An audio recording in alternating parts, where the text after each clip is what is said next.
for those of our listeners out there who are sort of tuning into this, maybe they don't know who you are and don't know Fourth Element as such, and I don't know what rock they've been hiding under. But for those of them, maybe you can give us a brief sort of intro to Fourth Element and what you're sort of about, really. Well, sure. Thank you. Yeah, thanks for the kind words. I mean, the simple and really short answer is that Fourth Element is a labor of love. You know, the idea for the company came when Paul and I were out. We're in Egypt on a dive holiday. We were school teachers at the time, and we were taking a bunch of school kids to go and learn to dive in the Red Sea.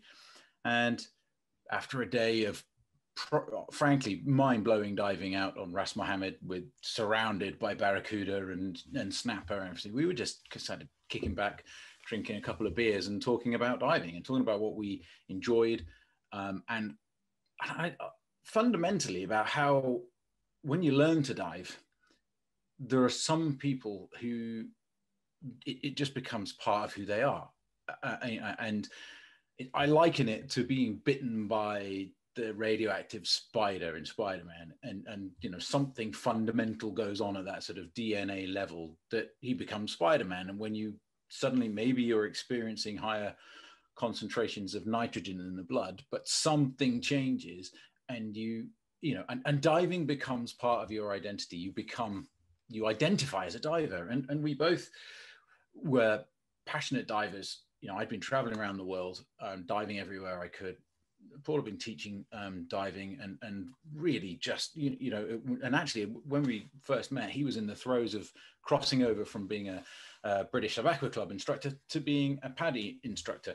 And let me tell you guys that the process of doing that back in 1999 was in England was pretty grim, diving in freezing cold quarries, and there's really grim conditions. And you know, this trip to the Red Sea was a huge relief. And you know what it's like, you get to that point when, if you are absolutely freezing cold, you get to that stage, you can't do anything, and the dive becomes an exercise in misery. And he was going through that process, doing this crossover, and he said, oh, you know, I thought I had the wrong stuff. You know, I thought I had the wrong gear. And then when it came to doing his IE, all these top guys from PADI flew over from America running the instructor exam. And lo and behold, they were all freezing. And he said, well, you know, if they haven't got the right gear, maybe the right gear doesn't exist. And this conversation sort of developed over a couple more beers probably, and about the fact that, you know, there must be a need for this gear, rather like there is in these other extreme sports, mountaineering and you know, and snow sports. There must be a need for better gear in diving. And so rather naively, we thought, you know what, let's see if we can do it ourselves. And it was that kind of total naivety of like, well, let's just have a go then. Let's just see what we can do that started it.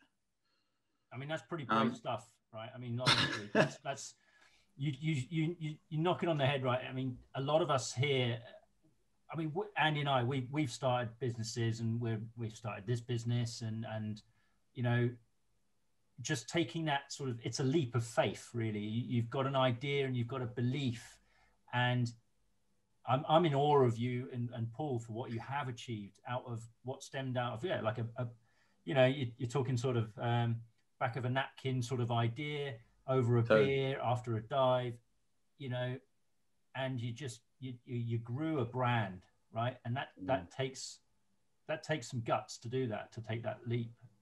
It does. It also takes a whole load of naivety and hard work, I think. But you know, and I have to, you know, give my ultimate shout out to Paul's wife, who, you know, at the time he had 2 very young children, and her attitude was just go for it, just do it, you know, and was, you know, incredibly supportive. And without her, without her support, it wouldn't have happened. And so, but my perspective on this whole thing was also, you know, I've been literally, you know, I set out kind of trying to retrace the footsteps of some of these incredibly famous divers I'd read about years ago.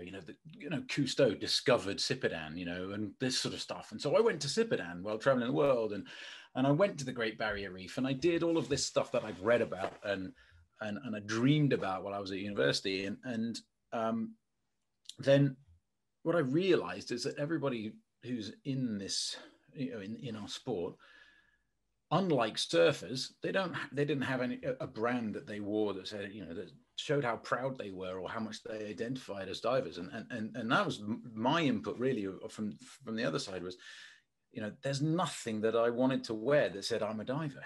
It was all pretty derivative stuff with pictures of sharks eating divers and things like that. And it was awful back then. It was nothing. It was all derivative stuff. And I said, I would want to wear something that kind of was aspirational, and to say I was a diver, and we kind of figured that other people would too. So we had this sort of idea that it wasn't just about the gear; it was also about creating this lifestyle feel that we could express maybe through some lifestyle clothing, t-shirts, hoodies, that sort of stuff. But this whole attempt to capture that feeling that you get, and it's different for everyone. I mean, you guys, Andrew and Andy, you're both pretty hardcore cave divers, aren't you? And that's your thing. That's what you get out of bed for, right?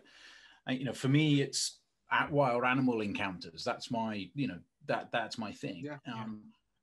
And we all have these things that speak to us about how we identify as people, and we wanted to try and encapsulate that somehow into a brand that was backed up by our ultimate objective was to make the best performing stuff on the market, the best performing gear that would keep you warmer, keep divers in the water for longer, and make the dives more enjoyable.